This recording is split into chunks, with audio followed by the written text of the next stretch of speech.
This is our panel 20, from Mountaineers to Mountain Queers, Western Carolina's Evolving Campus Archives. And we have our names up here.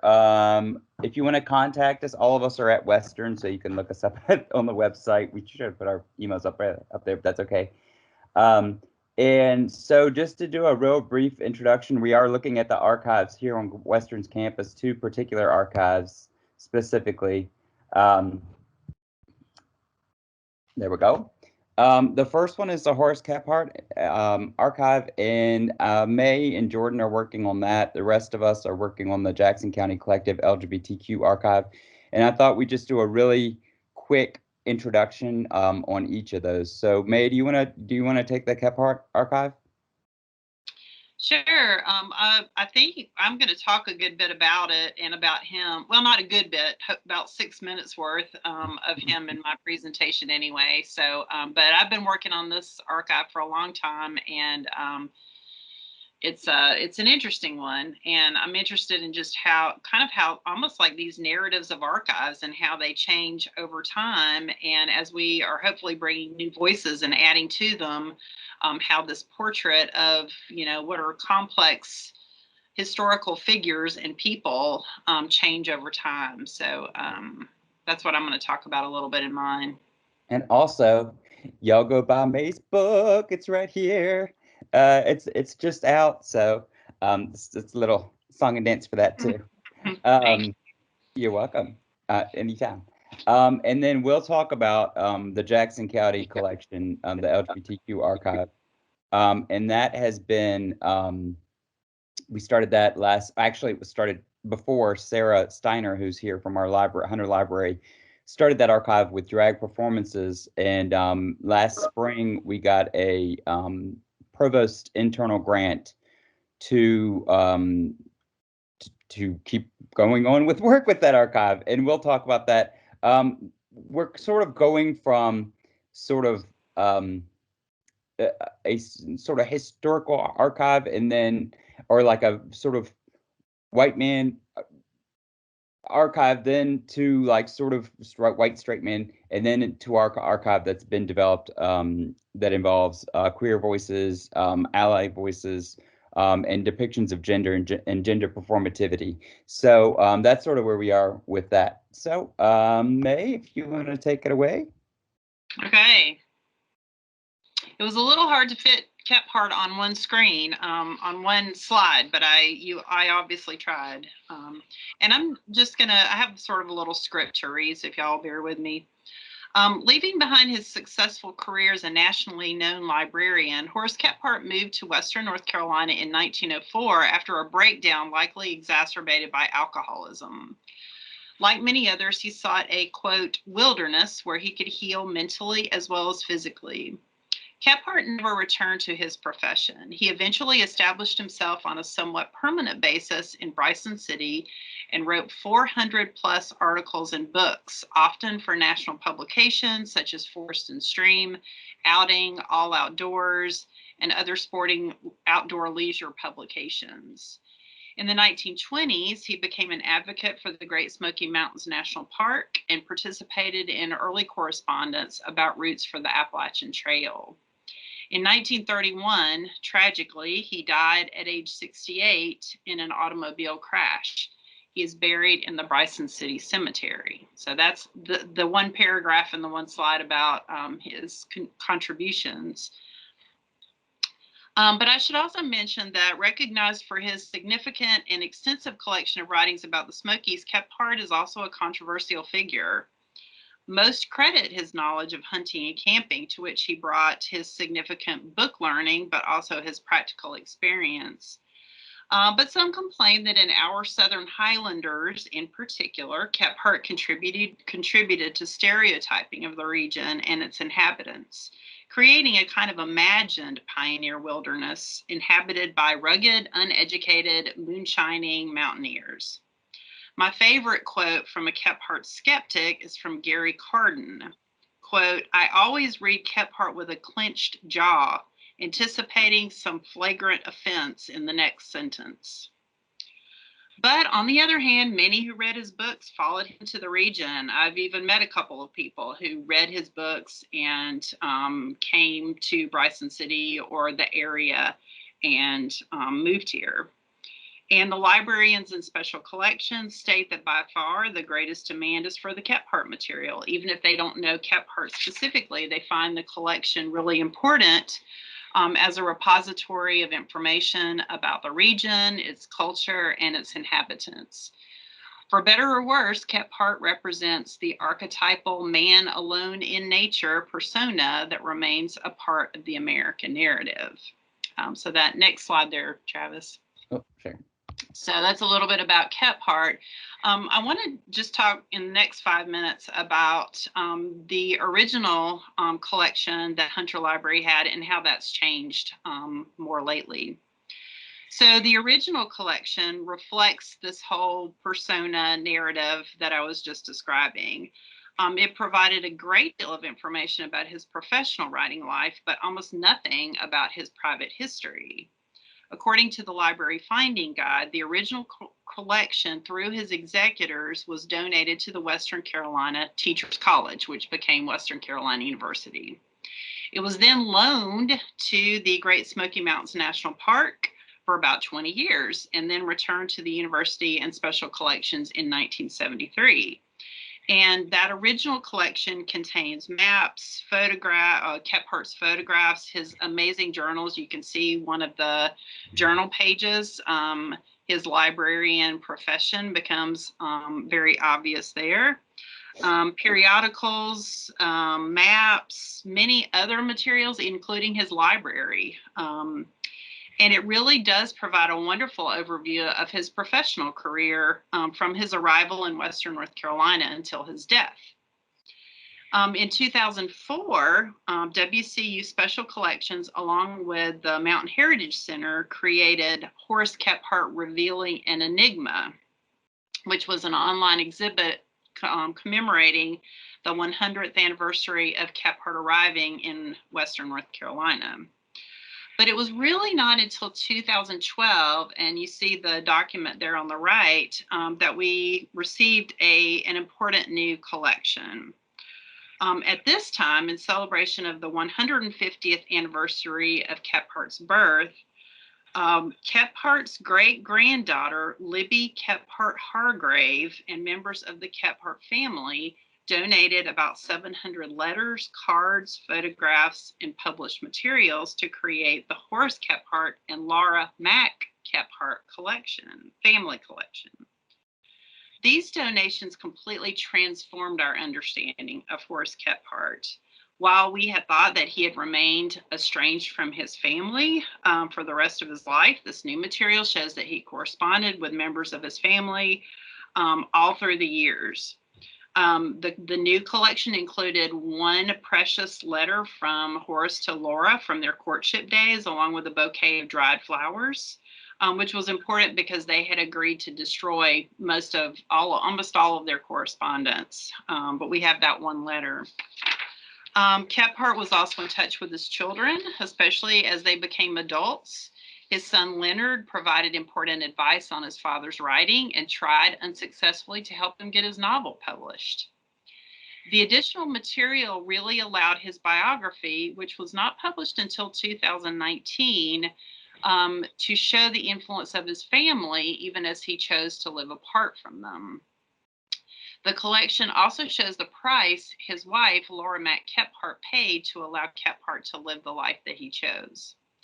We know now that shortly before Kephart's breakdown, Laura took their 6 children and moved back to Ithaca, New York, to be near her family. There's a picture of the children there. She taught piano lessons, did secretarial work, and kept boarders in order to make ends meet, and managed to send all 6 of the children to Cornell, including the girls. Laura has almost become as important as Horace in this collection through adding her own story and her own voice through her letters. Too often, men's lives are chronicled through their own achievements, leaving out the people, often women, who provided support for them and who often influenced them in untold ways. For example, Laura stitched together tents based on Kephart's designs. She would test out camp recipes. She talked with him about camping equipment. So the we in Kephart's story had become I in his writings after he moved to the Smokies. But this collection restores that particular family voice to his work. The collection still, it answers some questions. There's still many more questions to be asked, but we now have a lot more nuanced portrait of Horace Kephart, and it has become, through these additional archival materials, a portrait not just of one man, but of one man, one woman, and one family. And Jordan's going to talk a little bit more about Laura's story. Yeah, thanks, May. Travis, you can hit the next slide if you don't mind. Oh. Yeah, so I've included some archival pictures. I'm going to talk about the letters and everything. On January 10th, 1940, 78-year-old Laura Kephart sent this letter to her son Leonard on his 48th birthday.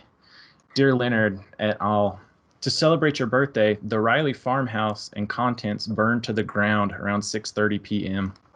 The Palmer saved a box of papers and a kitchen chair. I saved the trunk of shawls. The clothes on my back, the oldest I have, is all that I have left. Hoping you are not the same and will never try to celebrate in this way. Much love to all, Mama. P.S. Can't write much as I have no glasses. Included in this letter was a newspaper clipping from the following day's edition, which publicized the fire. The headline reads, "Flames Outline Frame of Doomed Homestead." At the time, Laura was living in an apartment on the homestead farm owned by her sister and her brother-in-law, the Rileys. The Palmers referenced in the letter were the current tenants of the home, along with Laura. Most all of Laura's possessions were lost in the fire, including her glasses, which she discloses using her trademark dry humor.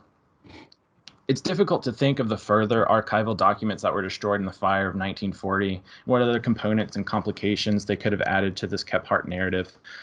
Through the archival materials acquired by Hunter Library, we're able to discover events like this and others, which have expanded our knowledge of the Kephart family, specifically of Laura, wife of Horace Kephart. Throughout the decades Horace lived mountaineering in North Carolina, Laura remained home in New York, raising their children, holding various jobs to make ends meet. Her hard work and dedication to her family remained firm until she died in 1956 at age 94. Although Laura and Horace never divorced or legally separated, they lived separate lives beginning in the early 1900s, extending decades until 1931 when Horace died in an automobile accident. Afterwards, the then 69-year-old Laura took on further roles to accommodate the needs of her family, namely as holder, executor, and owner of Horace's copyrights and publications.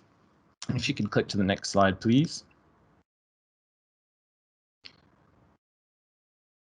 Thanks. In a December 1936 letter to Leonard Kephart, Laura discusses the distribution rights of Horace's books in the bookstores that carry his works in Ithaca, New York, Asheville, North Carolina, and elsewhere. She's so involved in the process that she's able to offer Leonard prices on some of Horace's works.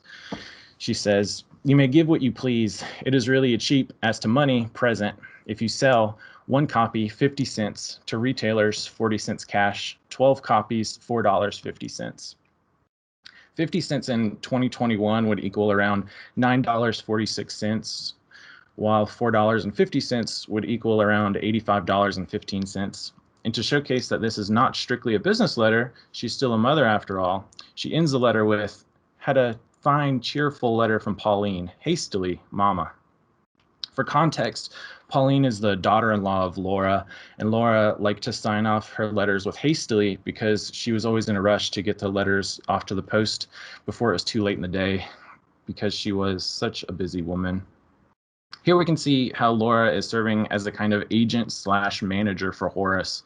And remember, Laura's main source of income is through money made on Horace's writing. So she plays an active role in the life and of the publications even after Horace's death.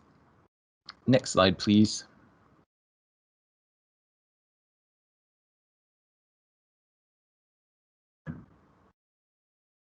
Thanks.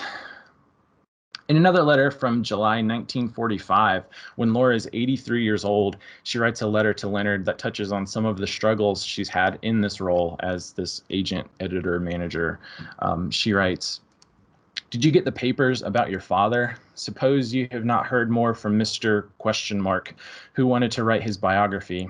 In the case of biographies, who gets the money, if any, when there is a family which furnishes most of the materials for the writing?" And here, I think it's important to note that this was written in 1945, and a biography of Horace Kephart wasn't published until 2019, like May touched on earlier, which maybe this showcases the kind of struggles that the family had with the prospect.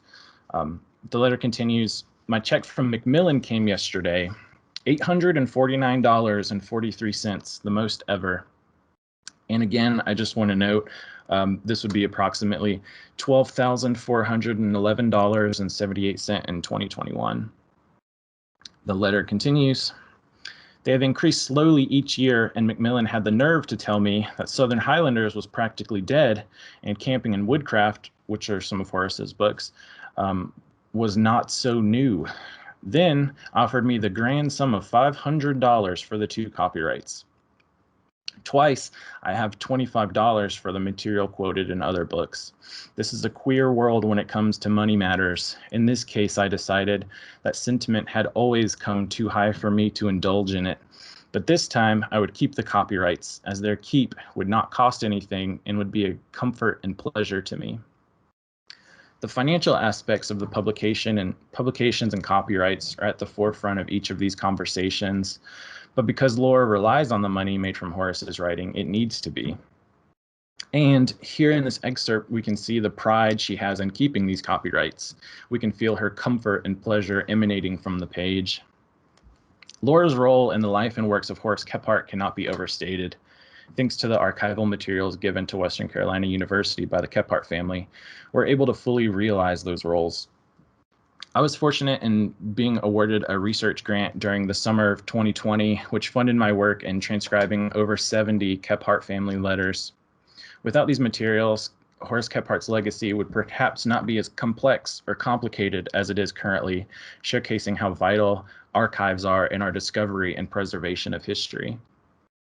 And I'd like to turn this back over to Dr. Travis Roundtree to discuss his works establishing another important archive at Western, the LGBTQ archive. Thanks.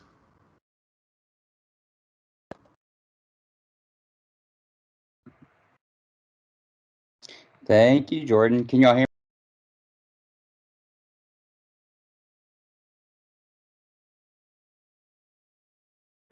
You're muted, Travis. Yeah, my computer's like overheating as we speak, so that's fun times.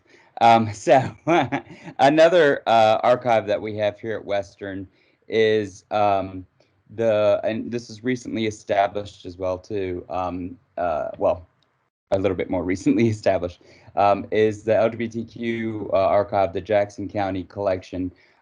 This archive really started with Sarah Steiner's work, which she'll talk about here in a few, collecting drag performers, oral histories here in Western Carolina, you know, just in the region.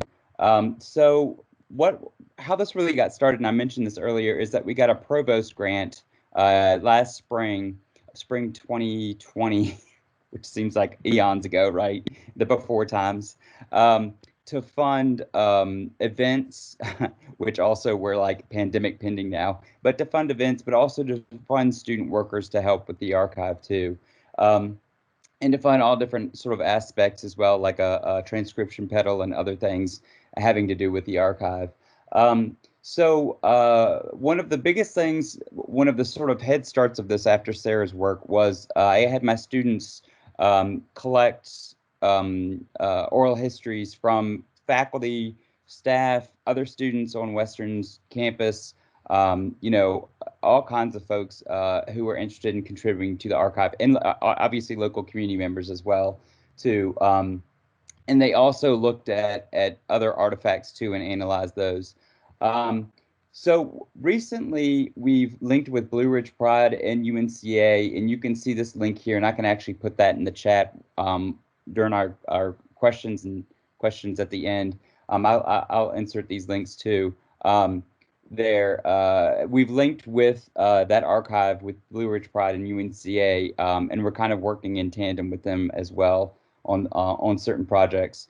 For example, we have like the Art of Drag coming up later this month, and another project as well. So we've kind of linked up with them too, and also to look for more external grants, which are great. That's how this stuff gets funded. We're also following in the work of Brian Bruford, who did Queer Archives down in Charlotte. So that's we're always looking like down at the future implications here of expanding our archive, putting more oral histories online, but also providing digital histories and digital artifacts too, like drag show flyers or anything, honestly anything in the region. And Sarah and the archive folks over there are doing, well, mostly Sarah is doing a lot of that work with our student worker. And it's been fantastic. So that's one way it's going to expand linguistic transcriptions are what Erin is doing, and she'll talk a little bit about her work, and which is fantastic, and I love it. And then also we're going to try to help do Sylva, North Carolina's first Pride, and that's our little capital. Our library, it used to be the courthouse, and this was actually from Reconcile Silva's site, which is a great organization too, with a little pride heart there in the middle. It's lovely. That's where the Confederate statue is, and maybe was later. So I wanted to talk a little bit about what I did with my group real quick. So, and how they collected the stuff for the archive. So the first thing I had them do a little pre-reading about what, like, very quick ethnography work. It's a writing course. 202 is a critical writing course. It's the second level course in our writing sequence. So they just like went out and collected stuff and just did sort of investigative research, inquiry-based research, if you want to be all like academic about it. So they went and collected stuff, and so they collected this artifact, and then they analyzed it. Why is it important? What thing could you like dive deeper into here? Okay, and then that was the piece that we kind of put in the archive. They were required to, if they did an interview, to record themselves on Zoom, and like y'all doing this during a pandemic, woo, fun times.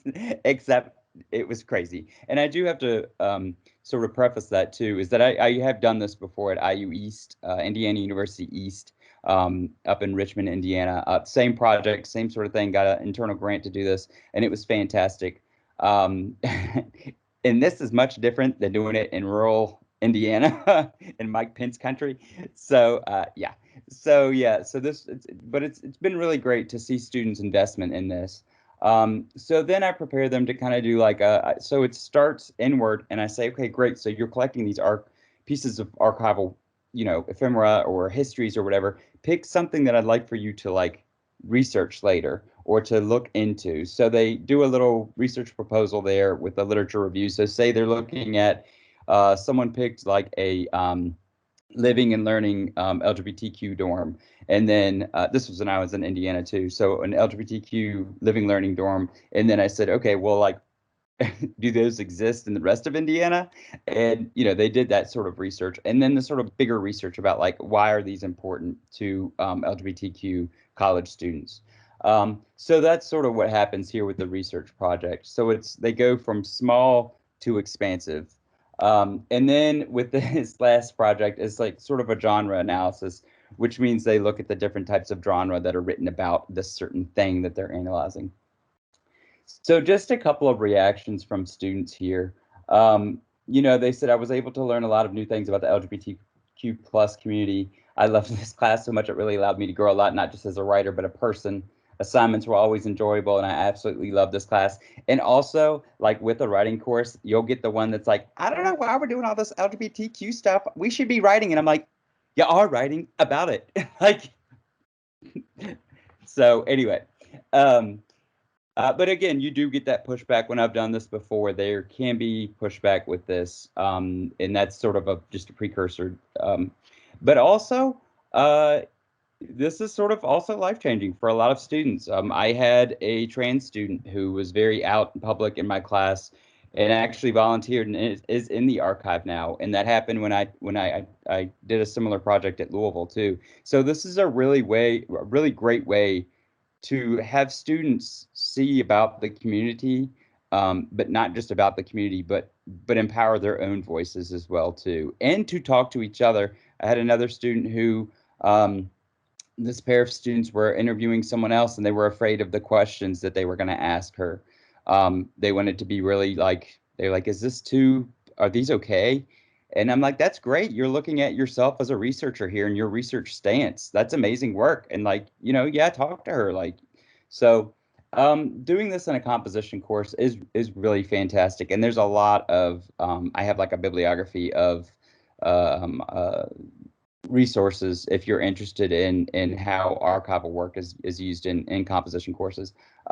But it's been really great. And again, here in the Appalachian region too, there's, Aaron will talk a little bit about this with speech as well too, but you see different things here too than like in rural Indiana. So yeah, so that's sort of my piece about how this sort of started and how some of our artifacts were gathered. So that class was in the fall.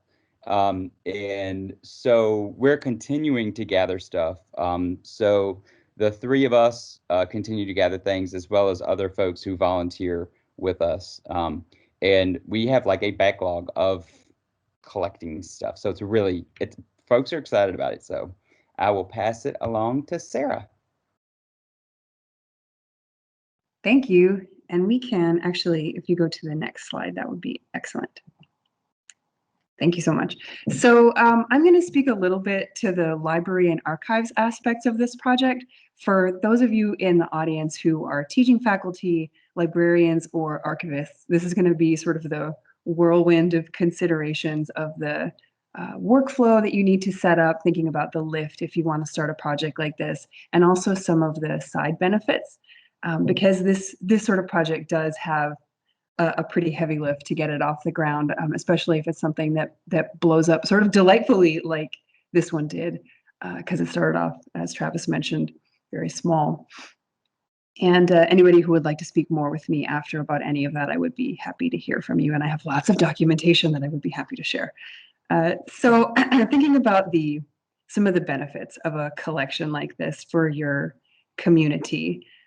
Obviously, it highlights critical underrepresented voices, especially in a rural area like this, have really been minimized or even invisible. And we've been speaking to a lot of people lately who were here in the 70s and 80s, and just hearing how things have changed over the years and the general acceptance of being LGBTQ in an extremely rural region.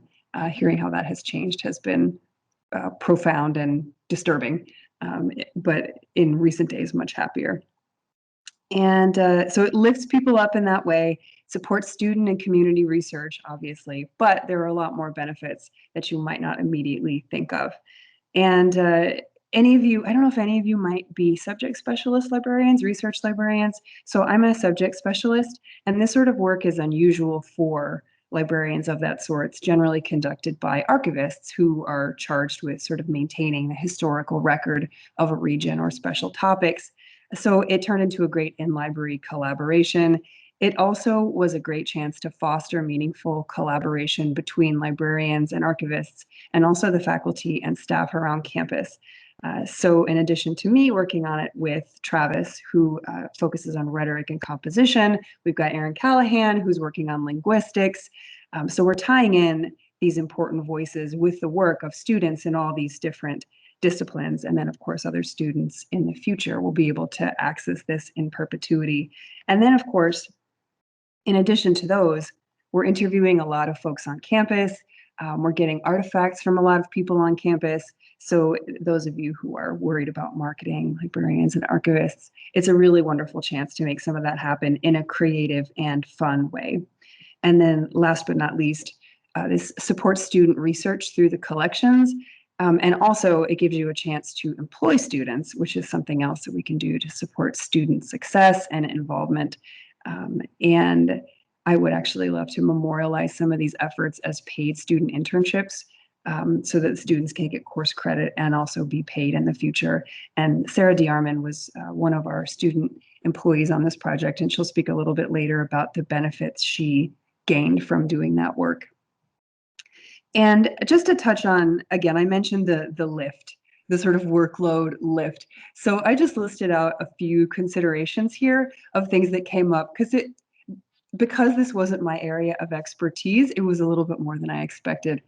So just a thought to keep in mind. You have to think about your storage capacity if you want to be collecting, especially physical artifacts. So people might have a lot of stuff they want to bring in, and your library may not have a whole lot of space to store it in. Workflows and protocols, but a lot of that exists out there. We found we were able to borrow a really amazingly well fleshed out protocol from Amanda Ray at UNC Asheville, who's working in conjunction with Blue Ridge Pride. That was an incredible find for us, saved us a lot of time. You may have to think about your collection development policies, web design, metadata and digitization, and just don't be shy about borrowing. Again, if you think you might like to see what we've got, reach out to me. We'll have my email later, and you can borrow anything you'd like.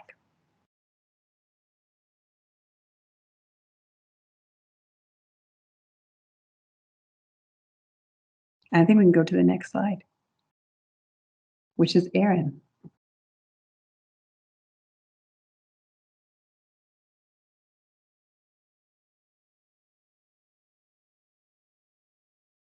Okay.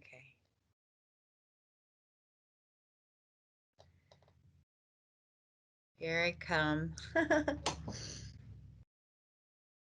The slides disappeared. Oh, goodness. Okay. Let's see. Yeah, I stopped sharing. You should be able to share now, Aaron. There you go. Okay, thank you. Sorry, we are ensuring that you can hear this awesome audio that is in the slides to come. So I'm almost there. All right, I think fingers crossed, this is going to work. Everyone can see and hear me? Yes.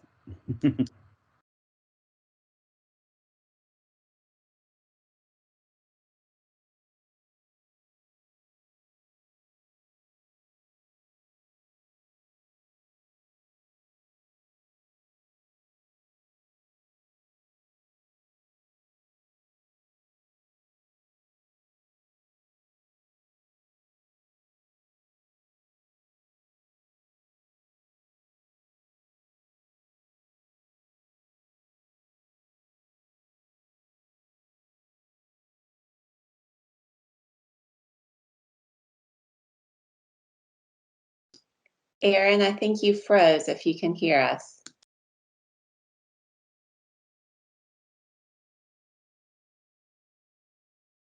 May not be able to do the audio. I'm back.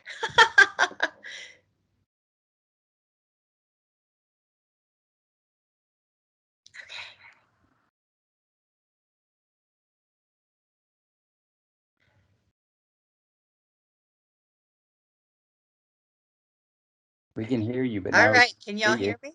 Yeah, we can hear you, but Okay, now we can see you. excellent. Okay. Can you hear me but not see the slides? Yes. All right, there, how's that? No slides yet. No slides, okay.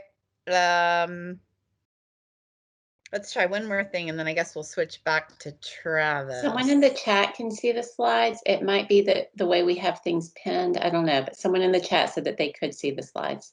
Okay. Cool. Oh, great. Yeah. Okay. All right.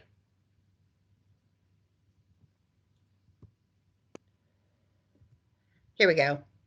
People in chat can see the slides again, I hope. Yes. Yeah, I can see it on my end too. Oh, Aaron. great. Can y'all hear me too? Yep.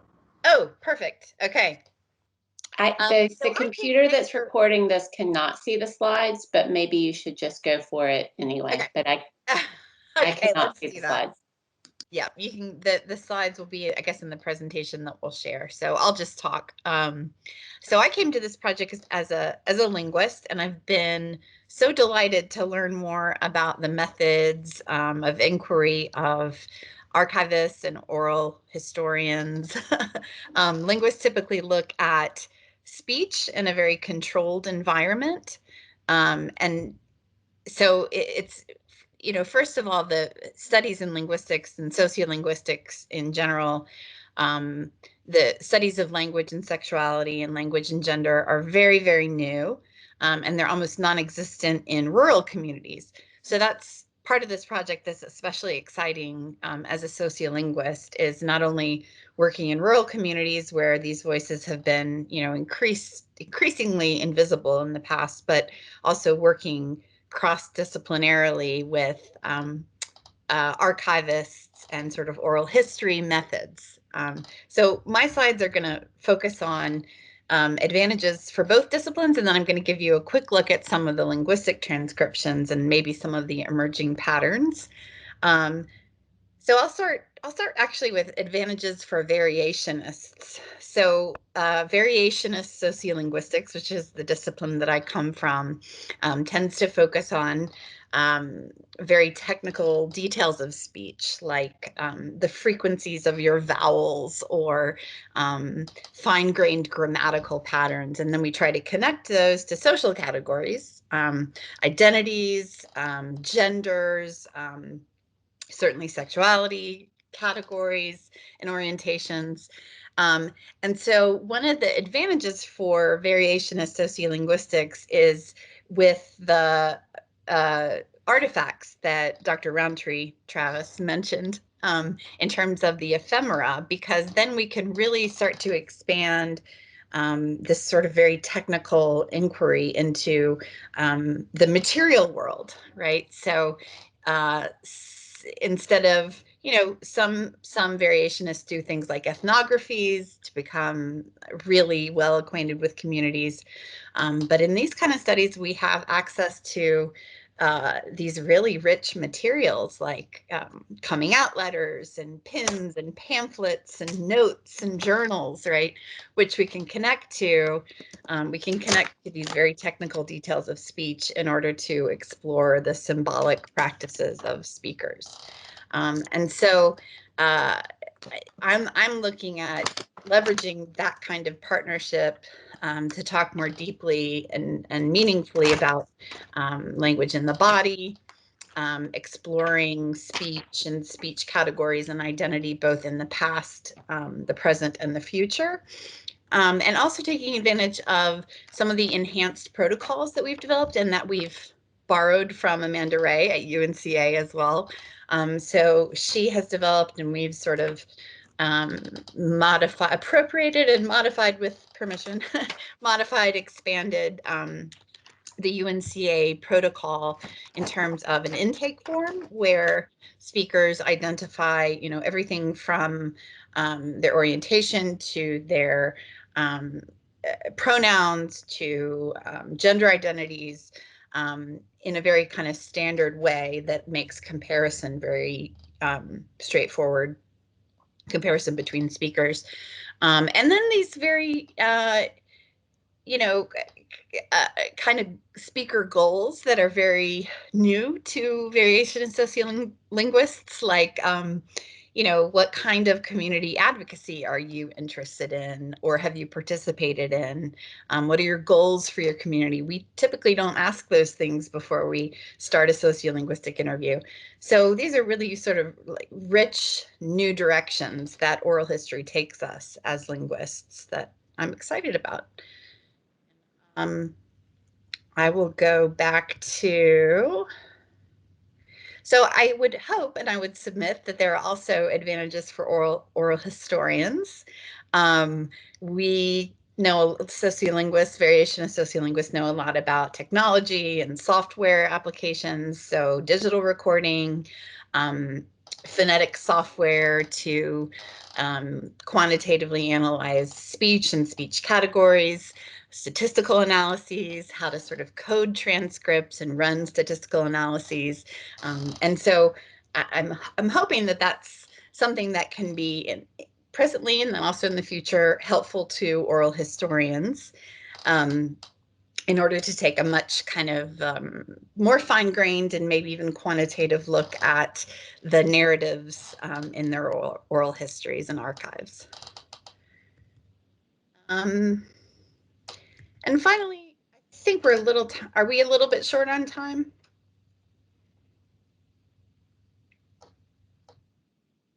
We're good on time, I think. Oh, good. Okay. All right. I'll say something really quickly about more of the advantages for variationists with working with oral historians. These kind of very new burgeoning studies of language and sexuality, language and gender, have typically been individual studies. So kind of looking at an individual in terms of speech and speech categories. The oral history lens helps us expand that into cohorts, groups, social networks. So we're able to sort of do snowball sampling and talk to one member of a peer group, for instance, who then refers us to another member of the peer group, and look at groups instead of just individuals, and how speech practices correlate, align, or don't align over generation, age, over different places. So maybe urban, rural, everything from occupation to even personal goals, educational goals. So it really, I think, expands the kinds of social categories that we can look at. And then for my last slide, I want to show you kind of give you a first look at what the linguistic transcriptions look like. So as I said, variationists are interested in looking at very fine-grained details of sounds, so the phonetic detail of speech, words or morphological structures, grammatical structures in terms of the structure of sentences. And so we zoom in pretty closely at the speech stream. So I've embedded two speakers just to give you an example of maybe some of the contrasts that we're beginning to see.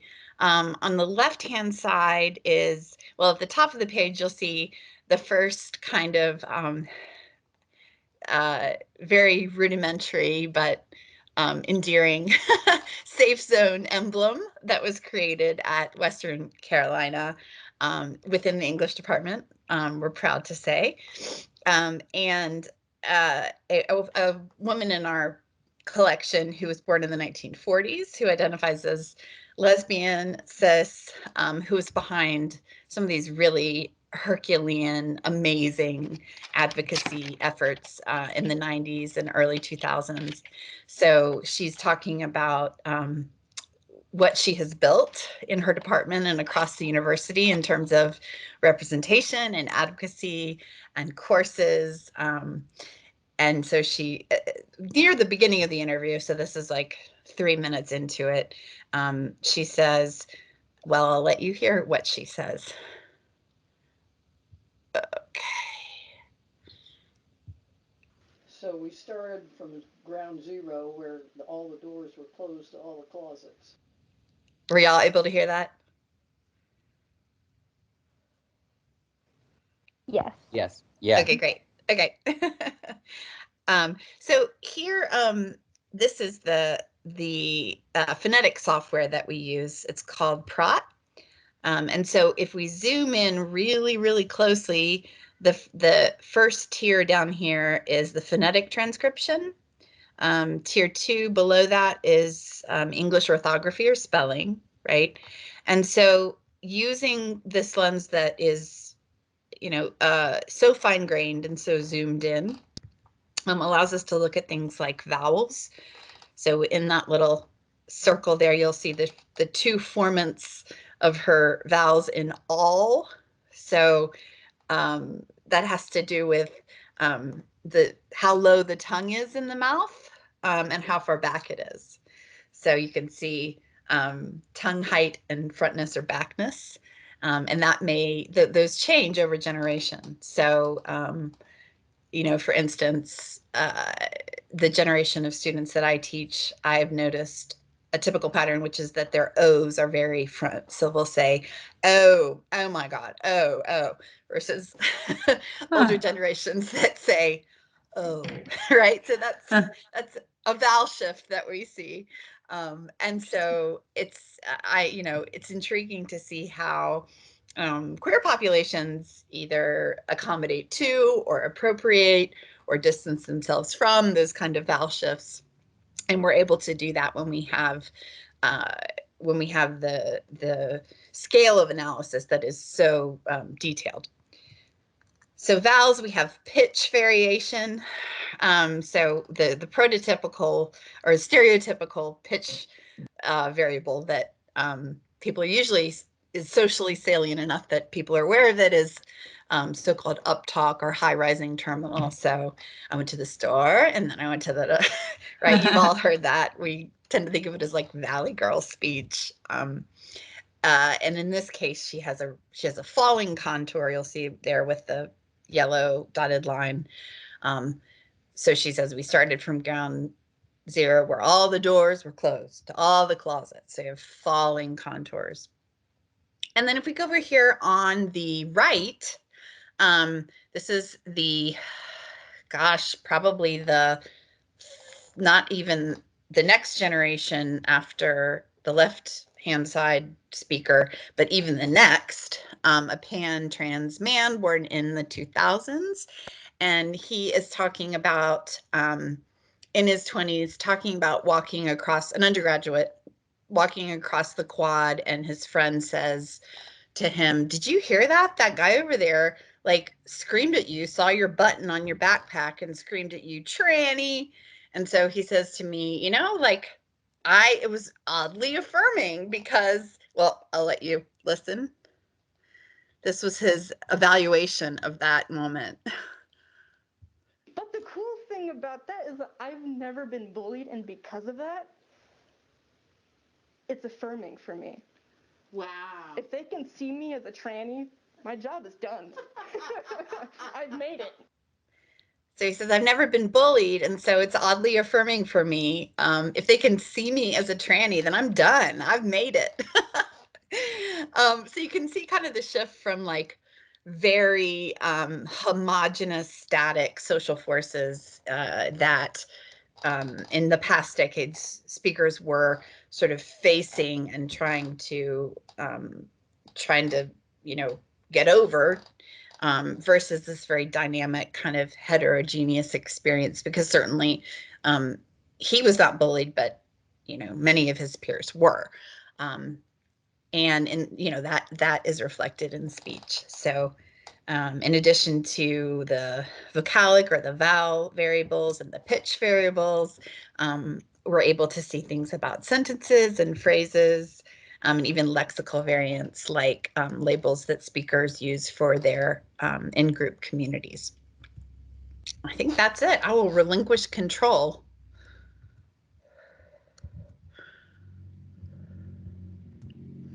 Travis, will you share again?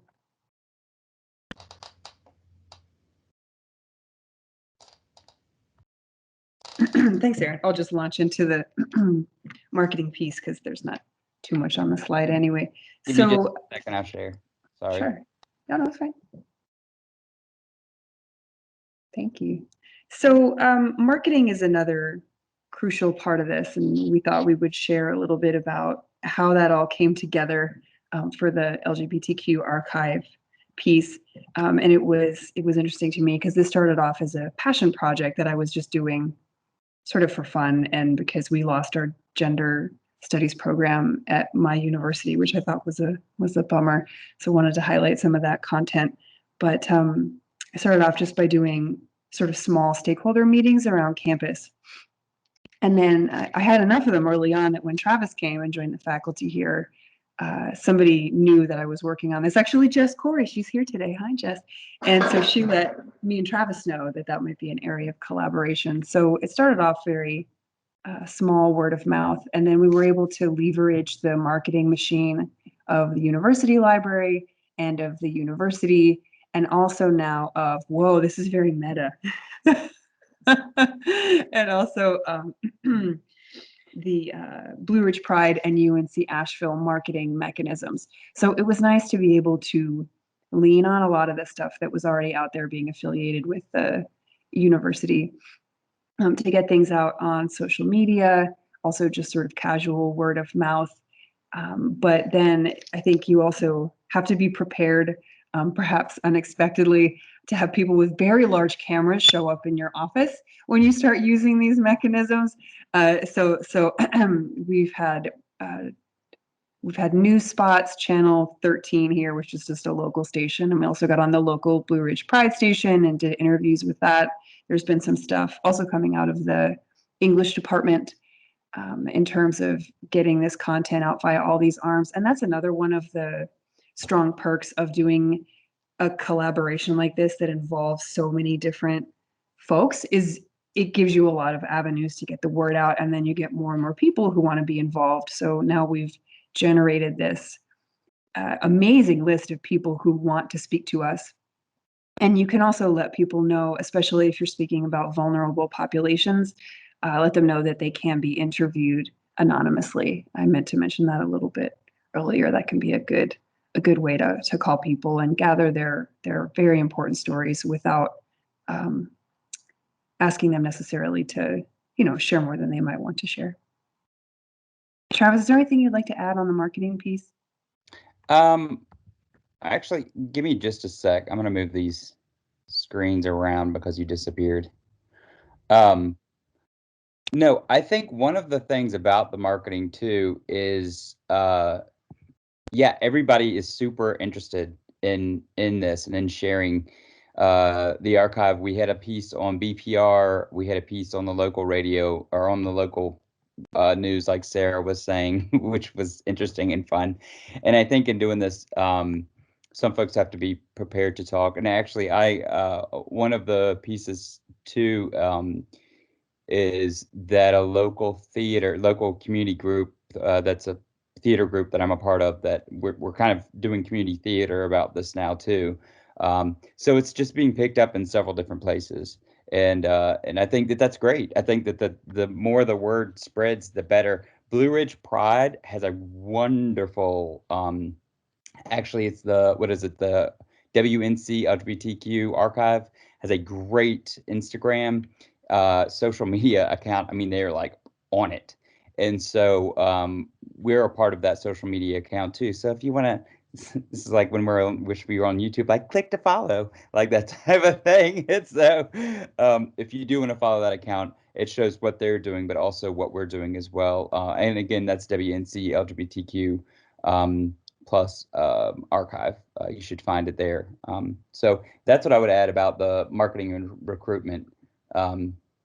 And I'll go ahead and share the screen again with y'all. Any other questions?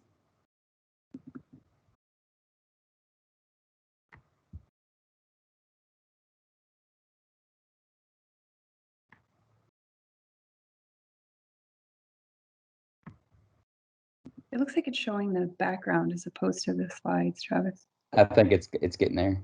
Yeah. Well,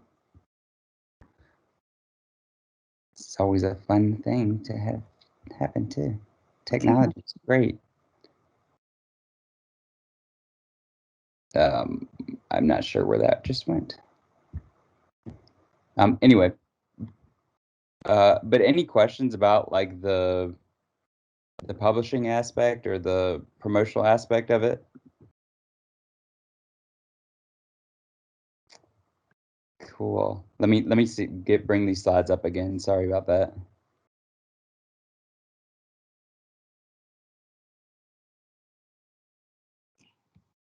Sarah DeArmond was our student worker last semester, and we'll talk a little bit about what she gained from the experience.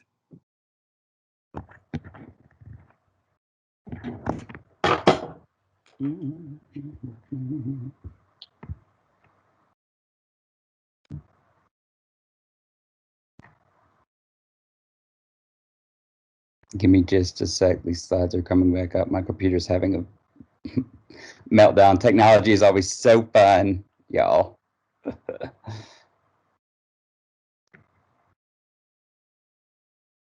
So we had Sarah Dearman in the fall. We currently have another student now that's doing work for us in the library. Danny, he's incredible. So that's going really great as well. And let's see, I should be able to share this content now, sorry.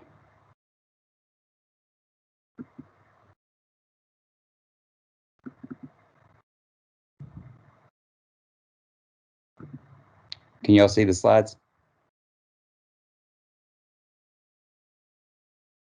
Yes. Okay. Yes. All right, let me go all the way down.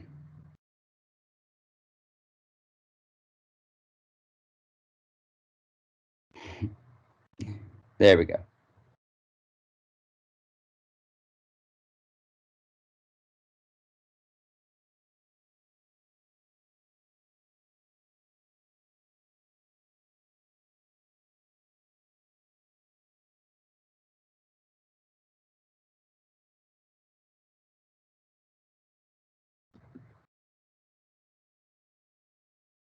Okay. Sarah, did you want to talk more about this or? Yes. Oh.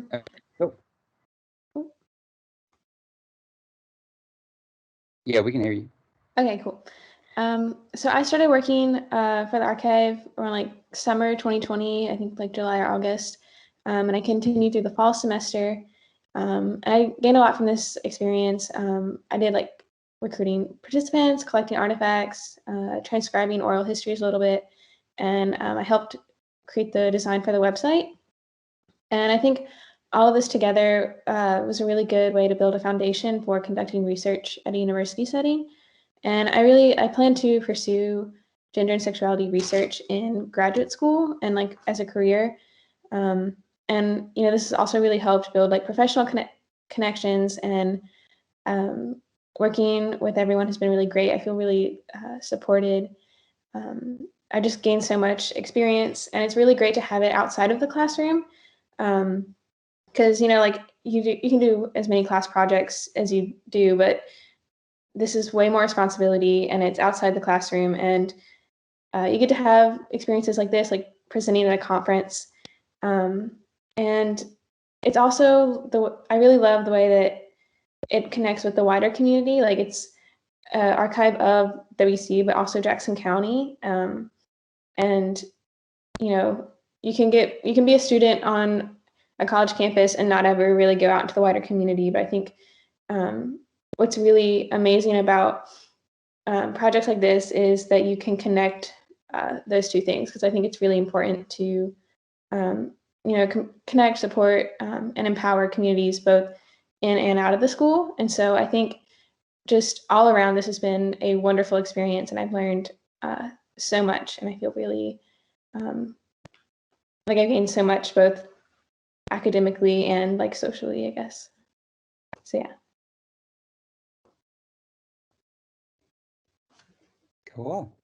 And again, we heard from Jordan Upton earlier. He is a grad student with us. I'm going to go ahead and stop sharing so we can all be back together. Okay. So we heard from Jordan Upton, who was a grad student with us, and Sarah Dearman. And I think that's two of the most powerful pieces of these archival projects are that we have student involvement, and not only student involvement, but community involvement as well too, in various ways. So yeah, I mean, I love the way that archives are growing at Western in different ways, from Kephardt's to ours. May, do you want to add anything about Kephardt's archive specifically? We've got about 15 minutes, so we can jump into answering questions too if we want. But I'm going to let May talk about their archive. I think it's just been interesting to watch us sort of collide these two projects, because then you start thinking about just but no, I don't really have anything to add. If anybody, has any questions, we can do that.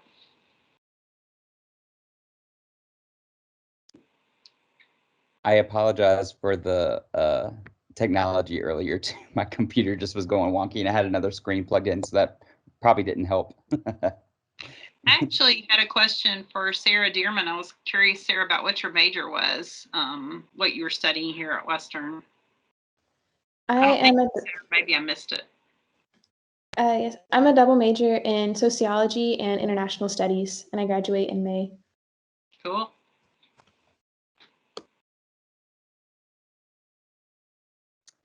And our newest student worker, Danny Woomer, is an English major. So, woo. And Jordan, you graduate too in May, right?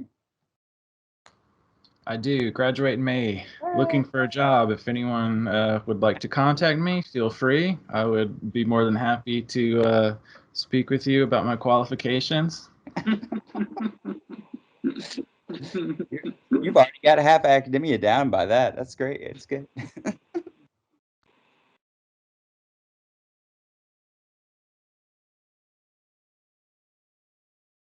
Before we forget, we probably, oh, we have a good question, but I was just going to say, we just want to say thank you to the provost for our funding, which has made it possible to do all of this. And we're grateful for that, for the university support, and hope to use it to go and blast off into the stratosphere with some grants in the future. So none of that would have been possible without the grant that we are currently working on, and we're grateful. Yes, absolutely. And I love the blast off metaphor here too that you use. Yeah, woo. I like the little flower since it's spring, but I like space too. Yeah, no, I think we are looking for external grants, and also since we're working with Blue Ridge Pride, that helps too, I think, since we're kind of mobilizing the region. Speaking of mobilization, the question from Jake mentioned that the archival work has been utilized by community members, projects, community theater, I think. Are there other ways that you or there see this archive being mobilized? So I think, the community theater, I think, is going to be a good piece. I also want, it's okay, or others. I think like doing the Pride event, we want to have a booth or a table there about what we're doing with the archive. We also, Blue Ridge Pride has developed they have like a really sort of tight knit. I mean, they've been working on this a little bit longer too, but they've just like reached out, and they have actually resources for high school teachers on LGBTQ organization or identities. I would like to. I literally live right next to the police department, so I'd like to reach out to them and talk to them about issues with police departments and LGBTQ identities. I'd really like to think about how the region has such an important aspect here too, how being in Appalachia and how that has an impact on this. And I love Aaron's work with linguistics, but I'd also like to see, and actually Sarah Dearman's does a lot of activism work here too, but see how identities have a role there too. So yeah, we're just kind of getting this going, but I would really like to see us do more. And one thing that we haven't really mentioned is that we want this to kind of spread across the university too. So I mean, we're kind of housed in the English department now too, but we want to reach out to different majors and to different folks in different disciplines, and have them contribute in different ways as well too. Yeah, that's one way that we can grow this thing. The school, I'll jump in. The School of Education has been really interested and really supportive, and I think that's, as a former, I'm a former public school teacher, that's just been so heartening, because I think back to when I started teaching, and as all of us who have been in academia and in this state for a few decades, when we started our jobs in the past, we could be fired just for being gay, right? And so I took off my wedding ring, and I couldn't have a picture of my wife on my desk. And so going from that to, where a School of Education wants us to get into area schools in rural Appalachia and start gay straight alliances. I mean, it just makes my head spin, and it's so wonderful to see so much change in such a little bit of time, and then have the privilege to be able to document it the way we are. Yeah, Catherine just wrote, just a big thank you for doing this work. LGBTQ plus voices are critical to hear, especially for local queer youth. My partner shared the interviews with his students in Madison County, where he sponsors the GSA at Madison Early College High School. That's fantastic. Thank you for that. That's amazing. I think one thing that's overarching here is like what Aaron said too, like in the archive that I worked with in Louisville, their work, I mean, they literally had a file this big of a person that had been fired because she was at it at work. And actually, there were two people there. And I think those historical accounts are important, but I think it's also important to gather like our student accounts too, how life is now. Natalie says, I joined a little late, so apologies if this has been covered, but I'd love to hear more about how these projects allow you all to connect with your communities, especially queer communities in areas where these communities are often overlooked. Yeah, I think that's great. I think honestly, using students in this is number one important in connecting to those communities. And you know, having younger people go out there and gather stuff. So, and yeah, what do you, I mean, what do y'all think about that? Sarah, you might even be able to contribute to that a little bit too. About going out and talking to friends, or, you know, have you interviewed a couple of your friends, right? Or no? I know Danny has, our student worker now. I don't think I interviewed anyone. I like had a bunch of like names and stuff to give people. And I remember on a recent email, we were talking about like, since I work at Walmart now, reaching out to people there. There's a lot of like LGBT students working in Walmart, but there's non-student LGBT people working there as well. I think maybe like a couple of the managers too and stuff. So yeah. It's just like, what do you call that, Aaron? Sampling across the everywhere. Snowball sampling. Yeah, it's just becoming Frosty the Snowman now. Yeah. But yeah, so you know, I think, and with one of our interviews, a guy, John Mealy, who we collected, who started an organization here, said how fascinating it was for him because he started an organization here called Out in the Mountains, and how different that's become for, you know, folks who were here in the what did he say, 60s, 70s, maybe 70s, more like 70s, 80s, but his 70s, 70s, yeah, and 80s. Yeah, his thing will be up. No, you're fine. And then you know how that affects, he was just blown away by like sort of the youth now, and how, you know, but I do realize that it's still hard in a lot of places, especially rural places. So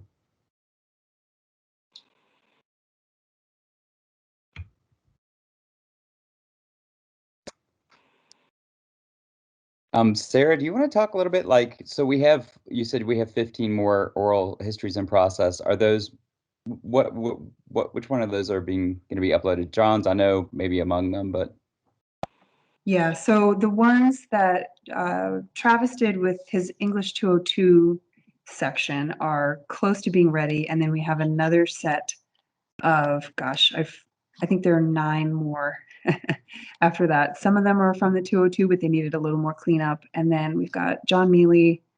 We spoke with a local woman named Dawn Netherly. Gosh, who else do we have?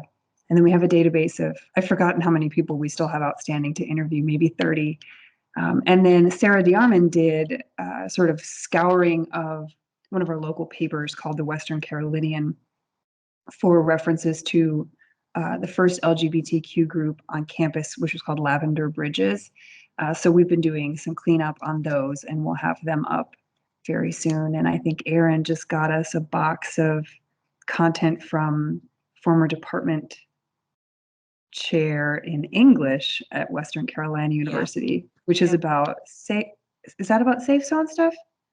Oh, it's about everything. I mean, it's about everything from her teaching her first LGBTQ literature class and compiling the student reactions, to her legal research when she, in the midst of Amendment 1 here in North Carolina, was trying to, you know, protect her rights in terms of her will and next of kin. I mean, it's just, I don't even know that those are 2 examples, but she is just so prolific, and has, you know, presents at conferences on sort of how to do the things that she did, like teach a course or do, you know, set up a safe zone.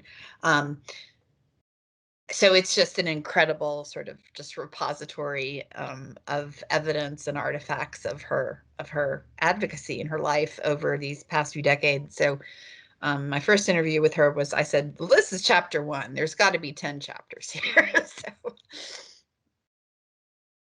So not seeing any other questions, I'm curious about Horace Kephart and what kind of events y'all have been able to put together, or things y'all have been able to put together to get the word out about that.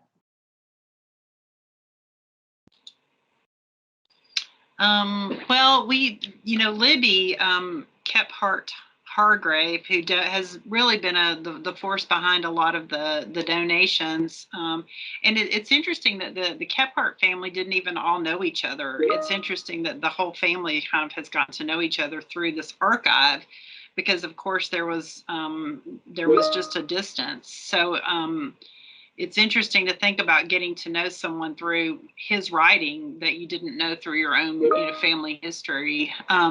So they've had family reunions and this thing called Kephart Days. So we've had, we were very busy seeing each other before this past year. And I think the library's been great about, having different anniversaries. So I feel like there's been a lot up until just, the past year. So I don't know what's next actually, but I'm sure there will be more. It's really, Kephart draws a very interesting crowd of enthusiasts. Everybody from, gun collectors to, camping people to, everybody. So I'm sure there'll be more stuff, but I don't know of anything like right on the horizon. Have you heard of anything, Jordan? No, nothing specifically. I guess just kind of related to that, there's when you talk about like Kephart family members kind of contacting each other through these like archival materials and stuff, there's some cool instances in these letters where it would be kind of like the one I shared earlier, where it was a letter from Laura to someone else, and then they wrote some stuff to it and forwarded it to someone else. So it becomes this like chain of contacts. And there's some where I remember one letter where someone had like used color coordinating pins and circled names and said like, this is this person and this is this person. And they were getting kind of like ancestry through these letters. And like I have no idea who that person was, because there's all these different like colors of ink, and it's not like they signed at the bottom like, I did this, I'm this person. So it's cool to just know that there's these weird conversations going on like literally within these letters. So I'm sure there's a lot of stuff there and a lot of different routes that these letters can go. So it'll be cool to see where they go, but I'm not sure what exactly is next,